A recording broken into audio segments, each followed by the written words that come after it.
నేను చూసినప్పుడు అనిపిస్తుంది, డబ్బులుండేవాళ్ళు, డబ్బులు లేని వాళ్ళు, చదువుకున్న వాళ్ళు, చదువుకోలేని వాళ్ళు, ఏ ఏజ్ ఉన్నా ప్రతి ఒక్కరు అందరూ సమానమైపోయే పరిస్థితికి వచ్చారు. దీనావస్థలో ఉన్నారు.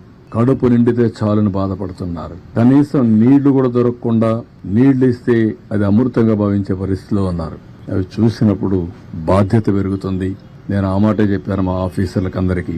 ఈ రోజు ఈ కష్టకాలంలో ఉన్నప్పుడు మనందరి మీద ఒక గురుతరమైన బాధ్యత ఉంది. మీరు ఆ పని చేయండి. నాకు రాత్రికి రేపు ఎల్లుండి 3 days మాత్రం రాజీ లేదు.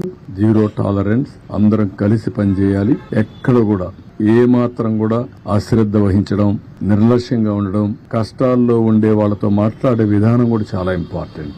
ఒకసారి ఎమోషనల్ గా మాట్లాడతారు, హిస్టీరిక్ గా మాట్లాడతారు.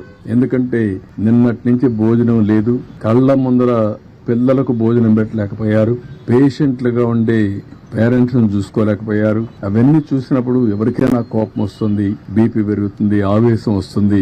అలాంటి సమయంలో మనం వాళ్ళని సముదాయించాలి, ఎప్పటికప్పుడు వాళ్ళకి గౌరవించాలి. వాళ్ళు గట్టిగా మాట్లాడినా మీరు వాళ్ళని ఏ విధంగా మెప్పించాలనో మెప్పించి మనం ఏం చేయాలో చేయాలని చెప్పి చాలా స్పష్టంగా చెప్పాను.